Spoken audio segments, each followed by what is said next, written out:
Praise the lord, హల్లెలూయా. బాగున్నారా? మరొకసారి దేవుడిచ్చిన అవకాశాన్ని బట్టి దేవునికి వందనాలు చెల్లిస్తున్నాను. మరియు దేవుని వాక్యం సిద్ధంగా ఉన్నారా? మరి వాతావరణం ఎంతో గందరగోళంగా ఉంది, పరిస్థితులు బాగాలేదు. ఎంతోమంది జలుబులు, జ్వరములు, దగ్గు, అనారోగ్యంతో బాధపడుతున్నారు. దయచేసి జాగ్రత్తలు తీసుకోండి, సమయానికి ఆహారం తీసుకోండి. కొన్నిసార్లు అది ఎక్కువగా ఇన్ఫెక్షన్ ఉంటే మీరు డాక్టర్ దగ్గరికి వెళ్ళి వేసుకోవాల్సిన మెడిసిన్స్ వేసుకోండి. కొన్నిసార్లు దేవుడు మనల్ని మందులు వేసుకుంటానికి అనుమతిస్తాడు. మందులు కనిపెట్టడానికి కృప చూపించింది కూడా దేవుడే. చాలామంది మందుల్ని కనిపెట్టిన సైంటిస్టులు కూడా క్రైస్తవులు. దేవుడు వారికి ఆ జ్ఞానాన్ని కలుగజేసి వారికి మానవులకి విముక్తి, ఈ జబ్బుల నుంచి విడుదలిస్తానికి దేవుడు కృప చూపించాడు. కాబట్టి మీరు జాగ్రత్త తీసుకోండి. మీ పసిపిల్లల్ని, మీ చిన్నపిల్లల్ని వేడి నీళ్ళు ఇవ్వండి, వారిని ఇంట్లో జాగ్రత్తగా చూసుకోండి. పరిస్థితులు బాగలేదు, దినాలు బాగలేదు. ఎంతో భయంకరమైన వ్యాధులు, భయంకరమైన హాస్పిటల్స్ అంటే ఎక్కడ చూసినా బెడ్స్ ఖాళీ లేవు. చాలామంది పసిపిల్లలు ముఖ్యంగా జబ్బులతో, అనారోగ్యాలతో బాధపడుతున్నారు. మరి ఖచ్చితంగా మీ కుటుంబ ప్రార్థన చేసుకుని బయటికి వెళ్ళండి. ప్రార్థనపూర్వకంగా మళ్ళీ ఇంటికి రండి. మరి ఈరోజు దేవుని వాక్యం వినడానికి సిద్ధంగా ఉన్నారా? ఈరోజు ఒక ముఖ్యమైన అంశం మీతో చెప్పాలని ఆశిస్తున్నాను. హెబ్రీయుల పత్రికని తీసుకున్నప్పుడు ఈ పత్రిక వాస్తవం చెప్పాలంటే హెబ్రీయులు రాసిన పత్రిక నుంచి బైబిల్ స్టడీ చాలా తక్కువే మనకు ఉంటుంది. ఎందుకంటే ఈ పుస్తకము ఎంతో గ్రహించుకోవాలంటే అనేక పుస్తకాలు గ్రహించుకోవాలి. ముఖ్యంగా ఆదికాండం, నిర్గమాకాండం, బైబిల్ అంతా గ్రహించుకుంటేనే హెబ్రీయులు రాసిన పత్రిక మనకు అర్థమవుతుంది. ఇది చిన్న పుస్తకం అయినప్పటికీ ఎన్నో గొప్ప విషయాలు, గొప్ప మర్మములు దేవుడు మన కోసము ప్రత్యేకంగా ఈ పుస్తకం రాశాడు. అంత మాత్రమే కాదు, ఈ పుస్తకంలో ఉన్న విశేషం ఏంటంటే యేసు ప్రభువుని పాత నిబంధనలో, కొత్త నిబంధనలో యేసుని హెచ్చిస్తాము. యేసు ప్రభులో ఉన్న ముఖ్యత్వము మనం గమనిస్తానికి ఈ పుస్తకము ఎంతో ఆస్కారంగా ఉంది. మరి ఈరోజు దేవుని వాక్యం సిద్ధంగా ఉన్నారా? మీరందరూ దయచేసి చివరి వరకు కూర్చోండి, దేవుని వాక్యం వినండి. ఈ కార్యక్రమం ముందుకు వెళ్దాం. మరి ఈ కార్యక్రమం ముందుకు వెళ్ళకముందు ఒక చిన్న ప్రార్థన. పరిశుద్ధమైన తండ్రి దయగల ప్రభువా, మరొకసారి నీ పాసనలోకి వస్తున్నాం. నీ బిడ్డలమైన మేము ఇలా కూడి నీ వాక్యం ధ్యానించుండగా నీ సులువు చాటు మరుగుపరిచి బిడ్డలతో నువ్వు మాట్లాడు నాయన. ఈ సమయంలో ఏ ఉద్దేశంతో ఈ కార్యక్రమాన్ని కొనసాగిస్తున్నావో ఆ ఉద్దేశాలన్నీ నెరవేర్చమని యేసు నామములో అడుగుచున్నాం తండ్రి, ఆమేన్. మరి ఈరోజు హెబ్రీయులు రాసిన పత్రిక 4వ అధ్యాయము 14 నుంచి చదువుదాం. మరి నిన్న 13 వరకు మనం ధ్యానించాం. ఈరోజు 14 నుంచి చదువుదాం. దయచేసి మీ బైబిల్ చూడండి. ఆకాశ మండలము గుండా వెళ్ళిన దేవుని కుమారుడైన యేసు అను గొప్ప ప్రధాన యాజకుడు మనకు ఉన్నాడు గనుక మనము ఒప్పుకొనిన దానిని గట్టిగా చేపట్టుదము.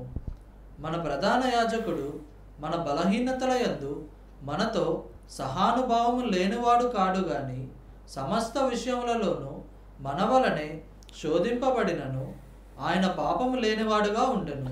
ఇక్కడ మనం చూసినట్లయితే హెబ్రీయులు రాసిన 2:17లో, హెబ్రీయుల పత్రిక రాసిన 3:1లో మనకి తెలియజేస్తుంది ఏంటంటే యేసు ప్రభు మన ప్రధాన యాజకుడు. యేసు ప్రభు మన రక్షకుడు, మన విమోచకుడు. అంత మాత్రమే కాదు, ప్రధాన యాజకుడు. మరి ఒక సేవకుడు అన్నారు, ఈ ప్రత్యక్ష గుడారము మనం చూస్తున్నాము, ఇది భూలోకములో మోషే ద్వారంగా దేవుడు ఇచ్చాడు. కానీ పరలోకములో కూడా ప్రత్యక్ష గుడారం లాంటి మందిరం ఒకటి ఉంటుంది. దాంట్లో ప్రధానమైన యాజకుడు యేసు అనేది ఒక సేవకుడు మాట్లాడుతున్నప్పుడు నేను విన్నాను. నిజంగా దేవుడు భూలోకములో తన సన్నిధితో నింపాలి, తను నివసించాలి, తను మనతో ఉండాలి, తనతో మనం నడవాలి అని ఆశిస్తున్నాడు.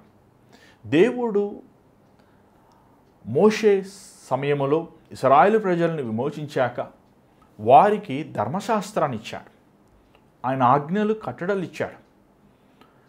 పాపానికి విమోచించబడటానికి తాత్కాలికంగా ఒక మార్గాన్ని కలుగు చేశాడు. అంత మాత్రమే కాదు, వారు ఆరాధిస్తానికి ఒక స్థలమును దేవుడు నియమించాడు, కొన్ని పద్ధతులు నియమించాడు, కొన్ని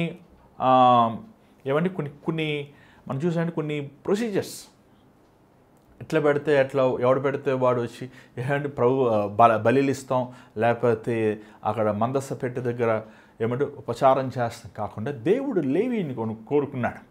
దాని తర్వాత ప్రధాన యాజకులుగా ఉండటానికి అహరోన్ని తన వంశాన్ని దేవుడు కోరుకున్నాడు. ఈరోజు ఈ ముఖ్యత్వం మనం మర్చిపోతున్నాం. చాలామంది అంటారు, నాకు మా సేవ చేయాలనిపిస్తుంది కాబట్టి నేను సేవ చేస్తున్నాను. అది కాదు. దేవుడు నిన్ను పిలిచాడా? దేవుడు పిలిచాక నువ్వు సిద్ధపడ్డావా? దానికి తగినైన అర్హత యోగ్యత ఉందా? ఎందుకు యేసు ప్రభు 30 సంవత్సరాలప్పుడు బాప్తిజం తీసుకున్నాడు చెప్పండి? ముందే తీసుకోవచ్చు కదా. యేసు ప్రభు 30 సంవత్సరాలు బాప్తిజం తీసుకున్నాడంటే ప్రధాన యాజకుడు 30 సంవత్సరాలు ఉన్నప్పుడే ఆయన 30 నుంచి 50 సంవత్సరం లోపే ప్రధాన యాజకుడు వయసు ఉండాలి. యేసు ప్రభు మనందరికంటే అహరోని కంటే ఆయన ప్రధాన యాజకుడు. అంత మాత్రమే కాదు, ఆయన ఇక్కడ చూసినట్లయితే ప్రధాన యాజకుడు మనం అందరిని పిలుస్తుంటాం బైబిల్లో చాలామందిని, కానీ యేసు ప్రభు మిక్కిలి గొప్ప ప్రధాన యాజకుడు. Is a great high priest. అందరికంటే గొప్పవాడైన, అందరికంటే ప్రధానమైన వాడైన, అందరికంటే విలువైన వాడు. ఏమండి, ఏ ప్రధాన యాజకుడు పరలోకానికి వెళ్ళి రాలేదు, కానీ యేసు ప్రభు పరలోకం నుంచి వచ్చినవాడు. ఏ ప్రధాన యాజకుడు దేవుని కుమారుడని పిలువబడలేదు, కానీ యేసు ప్రభు దేవుని కుమారుడని పిలువబడ్డాడు. అంత మాత్రమే కాదు, మనం కొంచెం ముందుకు వెళ్ళినట్లయితే ఇక్కడ చదివినట్లయితే మన ప్రధాన యాజకుడు చేసే పని ఏంటంటే ఆయన మన పక్షాన దేవుని సన్నిధిలో మొరపెట్టేవాడు. మన బలుల్ని, మనమిచ్చే బహుమానముల్ని దేవుడికి అర్పించేవాడు. ఇక్కడ చూసినట్లయితే 2వ వచనం చూసినట్లయితే దయచేసి 15వ వచనం చదవండి. 4వ అధ్యాయం హెబ్రీ రాసిన పత్రిక. మన ప్రధాన యాజకుడు మన బలహీనతల యందు మనతో సహానుభావం లేనివాడు కాడు గాని సమస్త విషయములలోనూ మన వలనే శోధింపబడినను ఆయన పాపము లేనివాడుగా ఉండెను. చూడండి, ఇక్కడ చాలా గొప్ప స్వభావం మనం చూస్తున్నాం. దేవుడు ఆయన ప్రధాన యాజకుడు, దేవుని కుమారుడు, ఆయన మిక్కిలి గొప్పవాడు. కానీ అదే సమయంలో ఆయన మన బలహీనతలు చూడండి, మానవుని అర్థం చేసుకునేవాడే దేవుడు అంటారండి. ఏమంటే మానవం అర్థం చేసుకోవాలి. ఏదో పరలోకంలో కూర్చుని అలా చేయి, ఇలా చేయి, ఇలా ఉండు, అలాగ ఉండు నీతి బోధలు చెప్పేసి వెళ్ళిపోయేవాడు కాదు యేసు ప్రభు. ఆయన పరలోక సింహాసనము దిగొచ్చు. మోషేకి ఇచ్చిన ధర్మశాస్త్రము నెరవేర్చలేదు, ఏ మానవుడు నెరవేర్చలేదు. ఆయన నెరవేర్చి చూపించాడు. ఆయన నెరవేర్చి చూపించి ఏమంటే మీరు ఇక మేర్చి మోషే ధర్మశాస్త్రం నెరవేరుస్తానికి మీకు అవసరం లేదు, నేను ఇచ్చే కృప ద్వారంగా, కనికరం ద్వారంగా మీరు రక్షించబడటానికి ఆస్కారమని ఆయన మన కోసము తన సిలువలో రక్తాన్ని చిందించి ఆయన మనకి రక్షణ మార్గాన్ని సృష్టించాడు. ఈ ప్రధాన యాజకుడు యేసు ప్రభు గొప్ప ప్రధాన యాజకుడు. ఆయన మన బలహీనలను అర్థం చేసుకునేవాడు. ఈరోజు మనుషులకి పక్కవాడి సమస్యలు అర్థం కావు. ఏమండి, ఒకళ్ళు వచ్చి చెప్పారు, నాకు 3 పిల్లలు, చేతిలో డబ్బులు లేవు, నా మేనేజర్ రాత్రులు పగలు పట్టుకుని నన్ను పని దగ్గర పిండేస్తున్నాడు, నా భార్య 3 పిల్లల్ని చూసుకుంటాం అసాధ్యం అవుతుంది, చాలా కష్టం అవుతుంది, జీతం సమయానికి ఇస్తలేదు, అప్పులు పాలైపోతున్నానన్నా ప్రార్థన చేయండి అన్నప్పుడు ఏమండి, ఇంత కఠినస్తులుగా ఉంటారా అండి? ఒక యజమాని పని చేయించుకుంటున్నాడు, రాత్రులు పగలు పని చేస్తున్నాడు, కానీ జీతం ఇస్తలేదు. అయ్యో 3 పిల్లలు ఉన్నారు, తన భార్య ఉంది, వారు పోషించుకోవాలి అనే గ్రహింపు లేదు. చూసారా ఎంత స్వార్థమైన వారు. కానీ యేసుప్రభు ప్రధాన యాజకుడు మన బలహీనతలు, మన లోపములు, మనలో ఉన్న ఏమంటే పోరాటాలు ఆయన గ్రహించుకునేవాడు. ఆయన జాలి చూపించేవాడు, కనికరించేవాడు. చూడండి, దేవుడు పాపుల్ని ప్రేమించాడు కానీ పాపాన్ని ప్రేమించలేదు. అందుకని నేను ఏం పాపం చేసిన దేవుడు క్షమిస్తానంటే వెరితనం. ఏమంటే నిజంగా నువ్వు దేవుని ప్రేమ రుచి చూసినవాడవైతే, నిజంగా నువ్వు దేవుని కనికరమును కృపను పొందినవాడవైతే నువ్వు మరలా పాపం చేయకుండా క్రీస్తు కోసం పవిత్రంగా నువ్వు జీవిస్తావు. ఎన్ని శ్రమలు వచ్చినా, ఎన్ని పోరాటాలు వచ్చినా, ఎన్ని బలహీనతలు వచ్చినా, ఎన్ని లోకరీతైన శోధనలు వచ్చినా నువ్వు దేవుణ్ణి విడిచేవాడుగా ఉంటావు. ఆయన మన బలహీనతల్లో ఏమంటే ఆయన మనల్ని శోధించబడ్డాడు. దేవుడు కూడా యవనస్తుడికి వచ్చే శోధనలు ఎదుర్కొన్నాడు, మధ్య వయసు వచ్చే శోధనలు ఎదుర్కొన్నాడు, మానవుడికి వచ్చే ప్రతి శోధన ఎదుర్కొన్నాడు. కానీ ఆ శోధనలలో ఆయన పాపం చేయలేదు, పవిత్రుడుగా ఉన్నాడు. ఏమంటే పాపం చేసిన వారి దగ్గరికి పోయి నా పాపాలు తీసేయంటే అది ఎట్లా కుదురుతుంది? దుర్మార్గమైన కార్యాల్లో ఉన్నవారిని చూసి నా దుర్మార్గతను తీసేయమంటే వారెలా చేస్తారు? ఏమంటే నీకే దిక్కు లేదు, నీకే సహాయం లేదు, నువ్వే గుంటలో ఉన్నావు, నువ్వే వ్యసనముల్లో బానిసై ఉన్నావు. నీతో ఉన్న నీ స్నేహితుల్ని లేకపోతే నీ బంధువుల్ని నీ రక్త సంబంధాలను అడిగితే వారు అదే స్థితిలో ఉన్నారు. వారే నేను రక్షిస్తారు. ఒక తాగుబోతు ఇంకో తాగుబోతుని కాపాడగలడా? ఒక తాగుబోతు ఇంకో తాగు నుంచి విడుదల ఇవ్వగలడా? కానీ యేసు ప్రభు పాపముని చేయనివాడుగా ఉన్నాడు. అసలు ఆయన చేయలేదు. అసలు ఎంత శోధించబడ్డా, ఎంత మార్గాన్ని వెళ్ళాల్సి వచ్చినా మనం త్రుటిల్లో మనం పడిపోయాం, మనం కోల్పోయాం. కానీ దేవుడు జయించాడు. ఆయన మరణముని జయించినవాడు, పాపముని జయించినవాడు, సాతాను క్రియలు లయపరిచినవాడు. గొప్పవాడైన యేసు ప్రభు చాలా గొప్పవాడు. ఆయన జన్మ పాపము కర్మ పాపము లేనివాడు, పవిత్రమైన వాడు. ఇక్కడ చూసినట్లయితే 16వ వచనం చూడండి దయచేసి. గనుక మనము కనికరింపబడి సమయోచితమైన సహాయము కొరకు కృప పొందునట్లు ధైర్యముతో కృపాసనము నొద్దకు చేరుదము. ఇక్కడ చూసినట్లయితే ఈ మాటలు మనం చూస్తున్నాం. ఏమండి? ఆయన సమయోచితమైన కృప. మరొకసారి ఆ మాట చదువుతాం. సహాయము కొరకు కృప పొందినట్లు ధైర్యముతో కృపా స్థానం, ఎ థ్రోన్ ఆఫ్ గ్రేస్. ఏమండి? ఈ లోకంలో రాజులు ఎన్నెన్నో సింహాసనం మీద కూర్చుంటారు, కానీ మన దేవుడు కూడా కూర్చున్నాడు. ఆయన సింహాసం పేరే ఏంటి? కృపా. సింహాసం పేరు ఏంటండి? Grace, a throne of grace. ఏమండి? ఒక కాన్ఫిడెన్స్, నమ్మకముగా, ఖచ్చితంగా దేవుడు నన్ను క్షమిస్తాడు, దేవుడు నా మీద కృప చూపిస్తాడు, ఒక ధైర్యముతో. ఏమంటే చాలామంది ధైర్యం అంటే వాళ్ళు నన్ను క్షమించేస్తాడు, నేను ఎవరు అనుకున్నా అని ఒకలాంటి గర్వముతో హృదయంతో ఉంటారు వాళ్ళు. లేకపోతే ఒక పొగరబోతుతో ఉంటారు. లేకపోతే నేను అడుగుతాను, నేను మాట్లాడతాను, నేను ఏసై చెప్తాను, నాకు తెలుసులే అని ఒక వెర్రవీగుతుంటారు. అలా కాదు. ఏమంటే ధైర్యం అనేది ఏమంటే బోల్డ్నెస్ అని ఉంది ఇంగ్లీష్లో. ధైర్యం అనేది ఏమంటే అది ఒక దేవుని కృపని, అది ఒక కాన్స్టెంట్గా, ఒక స్థిరముగా దేవుని కృపను పొందుకుంటాం. నీలో మార్పు జరుగుతాం, నీలో ఒక స్వభావంలో, నీ గుణగుణాల్లో, నీ వేషభాషంలో, నీ హృదయ ఆలోచనలో నువ్వు పవిత్రపరచబడతాం. అంత మాత్రమే కాదు. ఏమండి? అది మాటలతో కూడింది కాదు, అది క్రియల్లో, నీ జీవిత ప్రవర్తనల్లో దేవుని నువ్వు చూపిస్తాం, దేవుని కృపను పొందినట్లు నువ్వు బ్రతుకుంటాం. ఇక్కడ చూసినట్లయితే ఆయన కృపా ఏంటంటే కృపాస్థానము అంటే ఎ థ్రోన్ ఆఫ్ గ్రేస్. ఈ కృపాస్థానం అనేది మనం వాక్యం భాగంలో చూస్తున్నాం.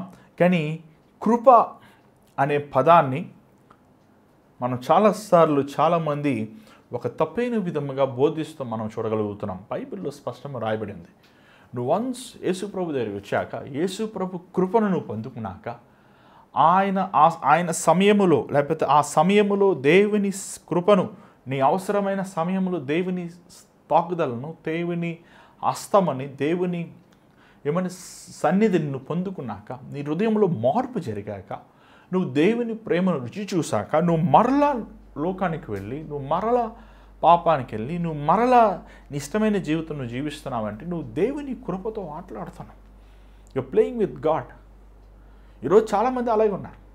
ప్రభా నేను పాపిని, నేను తప్పు చేశాను, క్షమించా అంటున్నారు. మరలా దాన్ని ఒక కంటిన్యూస్గా జీవిస్తున్నారు, దాన్ని కొనసాగుతున్నారు. సో అది మనం గమనించాలి. మనం ఒకసారి మనం పరీక్షించుకోవాలి. చూడండి, మనం అలాంటి కొన్ని బంధకాలు కొంతమందికి ఉంటాయి. కోపం ఉంటుంది, బూతు మాటలు మాట్లాడుతూ ఉంటుంది, ఏమైనా అశ్లీలమైన దృశ్యాలు చూస్తూ ఉంటుంది. కొంతమందికి కొంతమందిని కొన్ని వ్యసనాలు తాగుడు ఉంటుంది, రక్షించబడినా కూడా వారు ఆ పాపానికి బానిసై ఉంటారు. అలాంటి సమయంలో మీరు ఉపవాసం ఉండి దేవుని సన్నిధిలో కన్నీరు కారుస్తూ ఉపవాసముతో మీ బలహీనత దాని నుంచి సంపూర్ణ విడుదల మీరు పొందాలి. లేకపోతే ఏమవుతుందంటే కొంచెము పులిసిన పిండి ఏం చేస్తుందంటే కొత్త పిండి అంతటిని పులుపుగా చేసేస్తుంది. అలాగా చిన్న పాపమైనా నీ స్వభావం అవిధేయతైనా నీ హృదయంలో ఉంటే అది నీ జీవితం అంతా పాడు చేస్తుంది. కాబట్టి దేవుని సన్నిధిలో ఆ విషయమును మీరు లైట్గా తీసుకోవద్దు. నేను 99 విషయంలో సరిగా ఉన్నాను, ఒక విషయం సరిలేని అనద్దు. ఆ ఒక విషయం కోసం ఉపవాసం ఉండి దేవుని సన్నిధిలో ప్రధాన యాజకుడి దగ్గర మీ జీవితమును మీరు స్టార్ట్ చేసుకోవాలి. ఇక్కడ చూసినట్లయితే 5వ అధ్యాయం చదువుదాం, చూడండి ఒకసారి దయచేసి. ప్రతి ప్రధాన యాజకుడును మనుష్యుల నుండి ఏర్పరచబడిన వాడై పాపముల కొరకు అర్పణలను బలులను అర్పించుటకును దేవుని విషయమైన కార్యములు జరిగించుటకై మనుష్యుల నిమిత్తము నియమింపబడును. చూసినట్లయితే ప్రధాన యాజకుడు ఏం చేస్తాడు?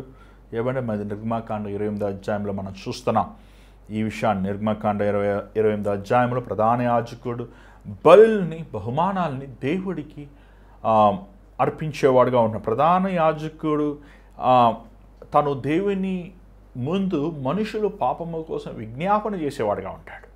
సో ఇక్కడ మనం చూసినట్లయితే ఈ ప్రధాన యాజకులు, బైబిల్లో మొదటి ప్రధాన యాజకుడు ఎవరు తెలుసా అండి? ఆబ్వియస్లీ దేవుడే. కానీ మోషేకి దేవుడు ప్రత్యక్ష విరామం ఇచ్చాక అహరోన్ని ప్రధాన యాజకుడిగా దేవుడు చేశాడు. ఈ అహరోను ఎవరు? మోషే వాళ్ళ అన్న. దేవుడు మోషేని చెప్పాడు, మోషే నువ్వు వెళ్ళి ఫరోతో మాట్లాడు, నా ప్రజల్ని విడుదల చేయనప్పుడు మోషే ఏమన్నట్టు, అయ్యా నేను మాట్లాడలేను వాడని అన్నప్పుడు దేవుడు అంటాడు, నీ నోటికి నేను నోరై ఉంటాను, నా మాట నిన్ను ఉంచాను అన్నప్పుడు తను దేవుడిని సందేహించాడు. అప్పుడు దేవుడితో తను మా అన్న ఉన్నాడు, మా సహోదరుని తీసుకెళ్తాను, మనకు అంత కాన్వర్జేషన్ అక్కడ లేదు, కానీ తన అన్నని కూడా తన తోడు తీసుకెళ్తాం మనం చూస్తున్నాం. మాట్లాడి తన అన్న మాట్లాడుతూ మనం చూడగలుగుతున్నాం. చూడండి, అది దేవుని చిత్తము కాదు. అహరోన్ని మోషేతో ఉంటాం. అహరోను చేసిన పాపము, అహరోను చేసిన దుర్మార్గతనము చిన్న విషయం కాదండి, చాలా పెద్ద విషయం. జీవం కలిగిన రోషము కలిగిన దేవుడు ఫరో ముందుకు వెళ్ళి 10 సూచకార్యాలు చేశాడు. అహరోనే మాట్లాడాడు ఫర్యాదు.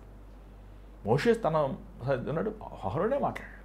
అహరోను చూశాడు, ఎర్ర సముద్రం పాయలవుతుంది చూశాడు, శత్రువుల్ని చేసం చూశాడు. కానీ ఎప్పుడైతే మోషే కొండపైకి ఎక్కి దేవుని సన్నిధిలో మొరపెడతానికి వెళ్ళినప్పుడు ఆ ప్రజలందరూ వచ్చి అహరోను మాకు దేవుడు కావాలి, మా దేవుడు మాకు కావాలి అన్నప్పుడు వాళ్ళ దగ్గర ఉన్న బంగారం చేసి ఈయనే చేశాడు దూడని. అది ఎంత భయంకరమైనది.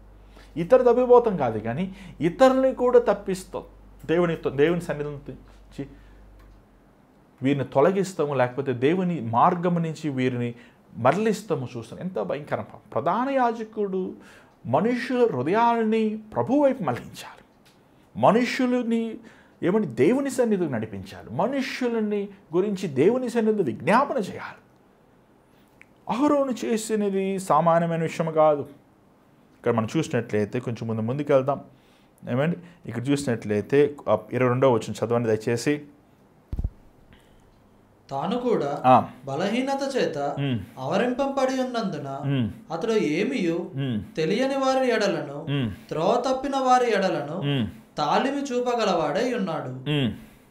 ఆ హేతువు చేత ప్రజల కొరకేలాగో అలాగే తన కొరకును పాపముల నిమిత్తము అర్పణ చేయవలసిన వాడై ఉన్నాడు. చూడండి, ఈ భూమిలో ఉన్న ప్రధాన యాజకులందరూ చాలాసార్లు మాలాంటి పాస్టర్లు కూడా ప్రధాన యాజకులుగా వారు భావిస్తుంటారు. దేవుడు ఇచ్చిన అభిషేకం, దాన్ని మనం ఏం చేయగలుగుతాం? ప్రధాన యాజకుడు దేవుని పక్షాన మాట్లాడతాడు. మనుషుల్ని భారములు తీసుకెళ్ళి శోధనలు, వాళ్ళ పోరాటాలు దేవుని సన్నిధిలో కన్నీరు కార్చి వారి కోసం విజ్ఞాపన చేస్తాడు. కానీ ఏ ప్రధాన యాజకుడు ఈ లోకములో దేవునితో సమం లేడండి. యేసు క్రీస్తు అందరికంటే గొప్ప ప్రధాన యాజకుడు, పాప బీజము లేనివాడు. ఆ అహరోను తను దేవుణ్ణి బాధ పెట్టినప్పుడు లేవికాండం 16వ అధ్యాయం మీరు చదివినట్లయితే మీకు అర్థమవుతుంది. మొదటి 6వ వచనంలో దేవుడు అంటాడు, అహరోన్ని తన పాప పరిహారం కోసం, తను చేసిన దుర్మార్గమైన కార్యం కోసం తనని బలివ్వాలి అంటాడు. తను చేసిన యాజకుడే పాపం చేస్తే, దేవుని మందిరంలో ఉన్న లేవీలే దుర్మార్గమైన కార్యం చేస్తే, ఇంకా అన్యులకి ఏం చెప్తాం మనం? దేవుని ఎరగని వారికి ఏం చెప్తాం? సంఘములో ఈరోజు సంఘములో ఉన్నవారే దౌర్జన్యం చేస్తుంటే, సంఘములో ఉన్న విశ్వాసులే దుర్మార్గమైన కార్యాలకి పాలు పొందుతుంటే, సంఘములో ఉన్న సేవకులే దేవునికి విరోధమైన జీవితం జీవించి ఇంకేం చేయగలుగుతాం మనం? అందుకే దేవుడు అన్నాడు, వాళ్ళని తొలగించి నేనే నా గొర్రెల్ని కాచుకుంటాను. యేసుకేలు గ్రంథంలో చెప్తున్నట్టు మనం చూడగలుగుతున్నాం. నా గొర్రెలకి నేనే కాపరై ఉంటాను, నా ప్రజలు ఇశ్రాయేలుని నేనే చూసుకుంటాను. దేవుడే స్వయంగా దిగొచ్చి తన బిడ్డలకి ప్రధాన యాజకత్వం అనేది చాలా గొప్ప విలువండి. అది దేవుని ముందు పరిచర్య చేయాలనేది సామాన్య విషయం కాదు. ఈరోజు చాలామంది ఆ ముఖ్యత్వము దాంట్లోని విలువను అర్థం చేసుకుంటలేదు. ఉద్యోగ రీతిగా ఇది చేసేది కాదండి. ఇది దేవుడు ఇచ్చిన ఒక బహుమానం, ఒక విలువైనది. దేవుడు పిలిచాడు, అలా మనం పిలుచుకోలేదు. ఈ ప్రధాన యాజకులు జీవితాల్లో దేవునికి 24 గంటలు వారు దేవుని మందిరములో దేవునికి అంకితం చేయబడి ఉండాలి. వారి మనస్సు, వారి ఆలోచనలు లోకం వైపు చూడాలి. ఎంతో పవిత్రంగా ఉండాలి. మనం బైబిల్లో ఇంకొక ఉదాహరణ చూస్తున్నాం. మనకి అంత సమయం లేదు, మరలా మీరు దీని గురించి మీరు ధ్యానించవచ్చు. ప్రధాన యాజకుడు ఎక్కడి నుంచి వచ్చారు, ఏ వంశము అన్నీ మనం చూస్తున్నాం. మనం చూసినట్లయితే యాకోబు, అబ్రహాము మనవడు, అలాగే లేవి వారి వంశముని, అలాగే మనం చూసిన నిర్గమకాండం 13:2, సంఖ్యాకాండం 3:40-41 ఎన్ని మనం చూస్తున్నాం.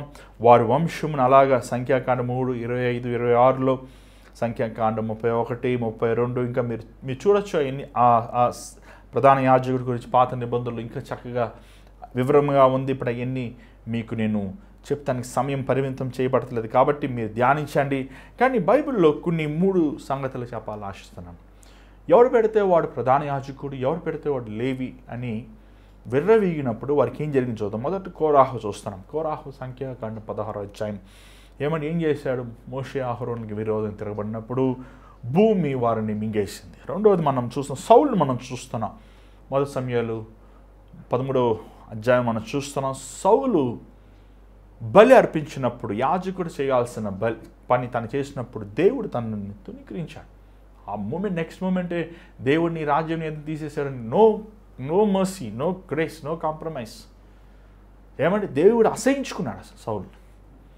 దానిలో ఉన్న ఆ మనుషులు కావాలి నాకు, మనుషులు నన్ను పొగడాలి, మనుషులు నన్ను విలువగా చూడాలి, మనుషులు అన్నవాడు పొట్టు రాలిపోతున్నట్టు రాలిపోయాడు, భ్రష్టుడైపోయాడు.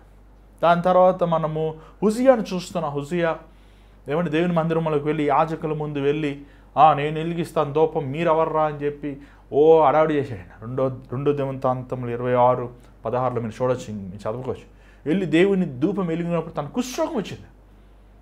తన నొసల మీద కుష్ఠరోగం వచ్చింది, చచ్చేవారు కుష్ఠరోగంతో చచ్చాడు. సో దేవుని పరిహారాలు, దేవుని మందిరము, దేవుని కార్యాలు భయం లేదు ఈరోజు మనుషులకి. దేవుని మందిరము, దేవుని నివసించే స్థలము, పరిశుద్ధమైన స్థలం. యాజకులకు భయం, సేవకులకు భయం, విశ్వాసులకు భయం. నేను ఉద్యోగం చేసినప్పుడు, అంటే 8 సంవత్సరాలు ఉద్యోగం చేశాను. ఎప్పుడు ఏ రోజు కూడా ఉద్యోగం చేసినప్పుడు నేను పులిపెట్టి ఎక్కి వాకింగ్ చెప్పలేదండి. అనేకసార్లు అవకాశం వచ్చినప్పటికీ నా మనసులో నేను యోగ్యుని కాను, పులిపెట్టి ఎక్కి వాకింగ్ చెప్తాన్న అర్హత లేదు అని నేను ఎక్కలేదు. ఈరోజు చాలామంది వాక్యం ఉపదేశిస్తానికి కూడా అభిషేకం కావాలి. ఎవడు పెడితే చెప్పేది ఇదేమన్నా కల్పనా కథలు, లేకపోతే ఇదేమన్నా టైంపాస్ షో అండి. ఈరోజు ప్రతి ఒక్కరూ వాక్యం చెప్తానికి ఇష్టపడుతున్నారు, కానీ వాక్యముని జీవిస్తానికి ఇష్టపడతలేదు. ఏంటి నువ్వు ఎక్కడి నుంచి వచ్చావు, నువ్వు ఎవరు అభిషేకించారు నేను, ఏంటి నీ సాక్ష్యం ఏంటి, అసలు నేను దేవుడు పిలిచాడా సేవకు, నేను దేవుడు నిన్ను కోరుకున్నాడా, దేవుడు నిన్ను ఎన్నుకున్నాడా, ఏంటి రుజువు ఏంటి? దేవుడు ఎన్నుకున్నాడు అంటున్నావు కానీ నోరు తెరిస్తే సాతాను మాటలే. దేవుడు ఎన్నుకున్నాడు అంటున్నావు, నీ పొరుగు వారిని పట్టుకుని నువ్వు దూషిస్తున్నావు. దేవుడు ఎన్నుకున్నాడు అంటున్నావు, నీలో ప్రేమ లేదు, నీలో గర్వము, డంబము, నీలో పవిత్రత లేదు, నీలో పరిశుద్ధత లేదు, నీలో సిద్ధపాటు లేదు. బండైన హృదయముతో పాప స్వభావంతో నువ్వు ఏం చేస్తావు సేవ, దేవుని సేవ?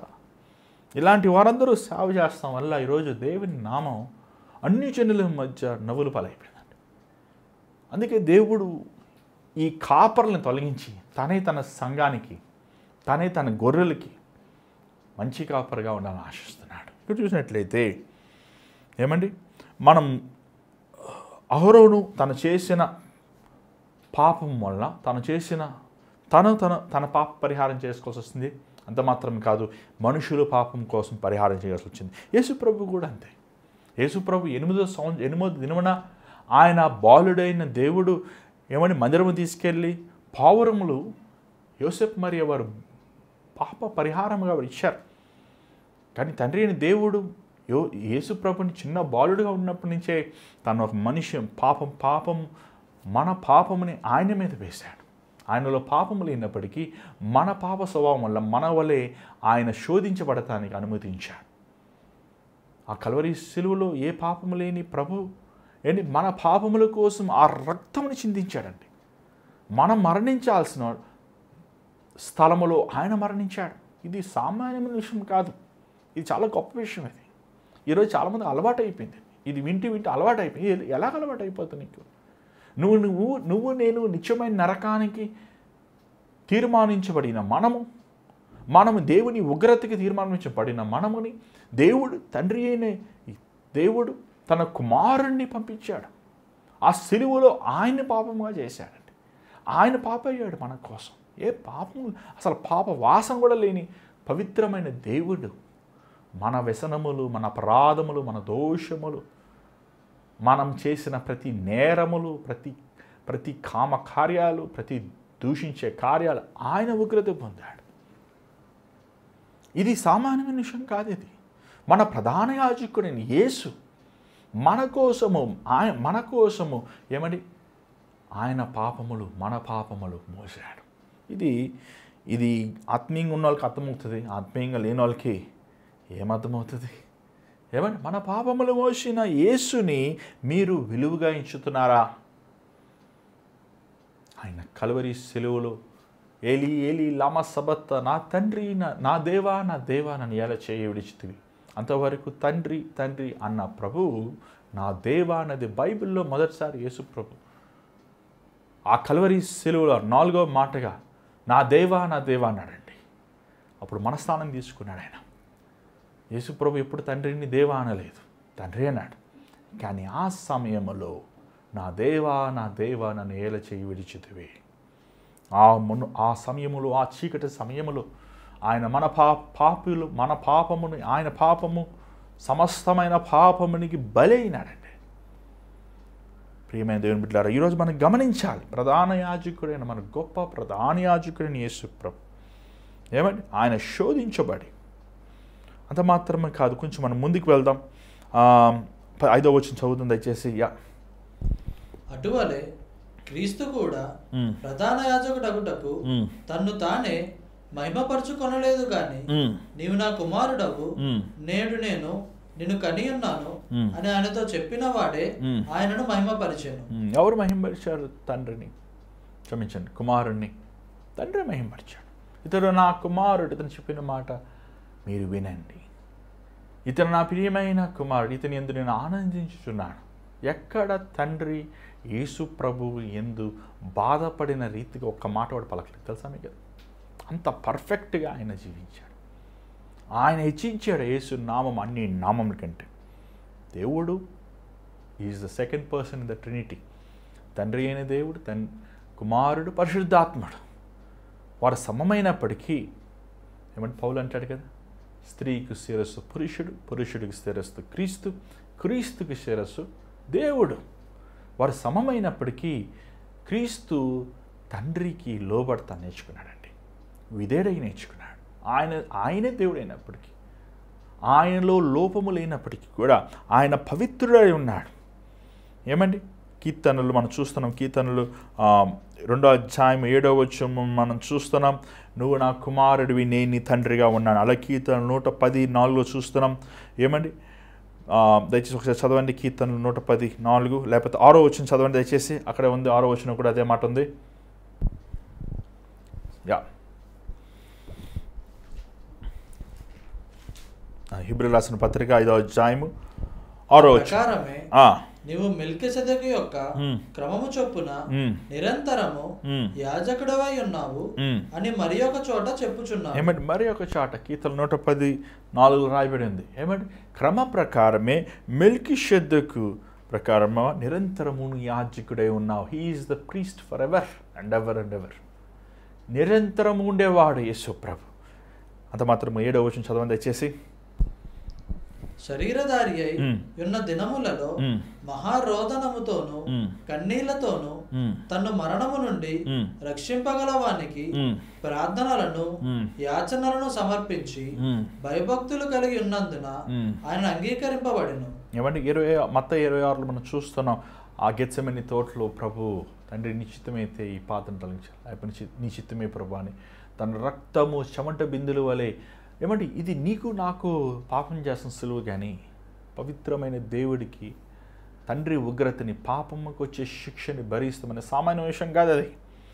ఎన్నడూ ఒక మోహపు చూపు చూడని ప్రభు, ఎన్నడూ ఒక లోక కార్యాలు పాప కార్యాలు చేయని ప్రభు ఒక పాపిగా తండ్రి ఎదుట తీర్పు తీర్చబడాలంటే అది సామాన్యమైన విషయం కాదండి, సామాన్య విషయం కాదు.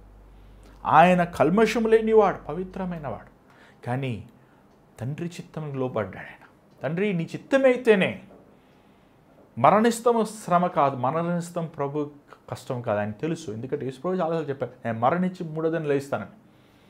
ఆయన మరణాన్ని చూసి భయపడలేదు, కానీ తండ్రి ఎదుట పాపముని, శాపాన్ని, తండ్రి ఉగ్రతని ఆ సిలువలో మోయాల్సి వచ్చినప్పుడు దేవుడు తండ్రి నీ చిత్తమైతే తొలగించు అని ఆయన కన్నీటితో, వేదనతో, రోదనతో ఆయన ప్రార్థించినట్లు మనం చూస్తున్నాం. కానీ దేవుడు లోబడ్డాడు, ఈ ఒబేడ్, తండ్రికి లోబడ్డాడు, తండ్రి మాటలు విధేయుడయ్యాడు. అంత మాత్రంగా 8వ వచనం చదవండి దయచేసి. ఆయన కుమారుడై ఉండి తాను పొందిన శ్రమ వలన విధేయతను నేర్చుకొనెను. ఏమంటే కుమారుడైనప్పటికీ, దేవునికి సమమైనప్పటికీ ఆయనే నేర్చుకున్నాడు విధేయత. ఏం లోబడ్డాడు, సామాన్యమైన జీవితం జీవించాడు, మనవలే బతికాడు. ఆయన పశువుల పాకలో పెట్టబడ్డాడు, సామాన్యమైన జీవితం జీవించాడు. ఆయన ఒక పిల్లవాడుగా, యవనస్తుడుగా, ఒక టీనేజర్గా లోబడ్డాడు, దేవునికి లోబడ్డాడు, యోసేపు మరియకు లోబడ్డాడు, తండ్రికి సహాయం చేశాడు ఆయన. అంత మాత్రమే కాదు, ఏమండి ఆయన చూసినట్లయితే యథార్థంగా జీవించాడు, పాపము లేనివాడుగా పవిత్రముగా జీవించాడు. ఆ రోమా సామ్రాజ్యాన్ని ఏం పడగొట్టలేదే, రోమా సామ్రాజ్యాన్ని విరోధంగా ఆయనేమి ధర్నాలు వేయలేదే, గొడవలు చేయలేదే. అంత మాత్రమే కాదు, ఏమండి ఆయన సమస్తము దేవుని చిత్తముని చేశాడండి. 100% ఎవరైనా ఈ లోకంలో దేవుని చిత్తం చేశారంటే ఎవరంటే యేసుప్రభు మాత్రమే. ఆయన మనవలే ఉండి, మనకలాగా ఉండి, మనవలే శోధించబడి, పాపము లేని వాడగా, అంత మాత్రమే కాదు దేవుని సంపూర్ణమైన చిత్తమును చేసిన వాడిగా ఉన్న మనం చూస్తున్నాం. దయచేసి 9వ వచనం చదవండి, దయచేసి 9-10 చదవండి. మరియు ఆయన సంపూర్ణ సిద్ధి పొందిన వాడై మెల్కీసెదెకు యొక్క క్రమములో చేరిన ప్రధాన యాజకుడని దేవుని చేత పిలువబడి తనకు విధేయులైన వారందరికీ నిత్య రక్షణకు కారకుడాయను. చూసండి, మెల్కీసెదెకు క్రమమైన మెల్కీసెదెకు, దీని గురించి మళ్ళీ మనం ధ్యానిద్దాం. ఎందుకంటే 7వ అధ్యాయంలో మనం దీని గురించి ఎంత చూడబోతున్నాం. సో ఆయన ప్రధాన యాజకుడుగా, పర్ఫెక్ట్గా, ఏమంటే లోపము లేనివాడుగా, దేవుని కుమారుడైనప్పటికీ లోబడుతూ ఆయన దేవుని సన్నిధిలో దేవుని ద్వారంగా నిరంతరమైన ప్రధాన యాజకుడిగా నియమించబడ్డాడండి మన యేసయ్య. చూడండి దేవుని బిడ్డలారా, ఈరోజు మీ జీవితంలో మనలో ఎన్నెన్నో లోపాలు ఉంటాయి, ఎన్నెన్నో కొరతలు ఉంటాయి, ఎన్నెన్నో బలహీనతలు ఉంటాయి. కానీ ప్రధాన యాజకుడి దగ్గరికి మోషే ధర్మశాస్త్ర ప్రకారము నువ్వు బలి తీసుకెళ్ళాలి, నువ్వు నేను గొడ్లు మేకలు తీసుకువెళ్ళాలి. కానీ ఆ జంతువులు రక్తము, జంతువులు బలిస్తాం వల్ల అది మన పాప స్వభావాన్ని తీసివేయలేదు. కానీ మన ప్రధాన యాజకుడైన యేసయ్య తన దేహంని, పాపముని దేహంని ఆ కల్వరి శిలువలో బలిగా ఇచ్చుకున్నాడండి. ఈరోజు నువ్వు బలి ఇవ్వాల్సిన అవసరం లేదు. ఎందుకంటే నువ్వు విశ్వాసముతో యేసు దగ్గరికి వచ్చినప్పుడు నువ్వు చేసిన ప్రతి కార్యానికి, ప్రతి అవిధేయతకి, ప్రతి దుర్మార్గతనానికి, ప్రతి భ్రష్టత్వానికి దానికి ప్రాయశ్చిత్తుగా యేసు ప్రభు బలయ్యాడు కాబట్టి, ఆయన రక్తము సకల పాపములను శుద్ధి చేయగలం కాబట్టి, దేవుని ఉగ్రతని, దేవుని కోపాన్ని, దేవుని శాపాన్ని, దేవుడిచ్చే ఆ ఎడబాటుని తొలగిస్తానికి యేసు ప్రభు వల్ల సాధ్యం. సో యేసు ద్వారంగా ఆయన ఒట్టి లోకరీతైన ప్రధాన యాజకుడు ఇక్కడ ఉన్న అక్కడ తీసుకెళ్తాడు, బలిలు తీసుకెళ్ళి దేవుని సన్నిధిలో మొరపెడతాడు. అంతేగాని దేవుడు యేసు ప్రభు తన దేహాన్ని బలిగా ఇచ్చుకున్నాడు. ఆయన లోబడ్డాడు, పాప బీజం లేనప్పటికీ మన కోసం ఆ కల్వరి శిలువలో యాగాన్ని అనుభవించాడు. సో దాని ద్వారంగా ఈరోజు యేసు ప్రభు నామం అన్ని నామాల కంటే అధికారం ఉన్న నామం.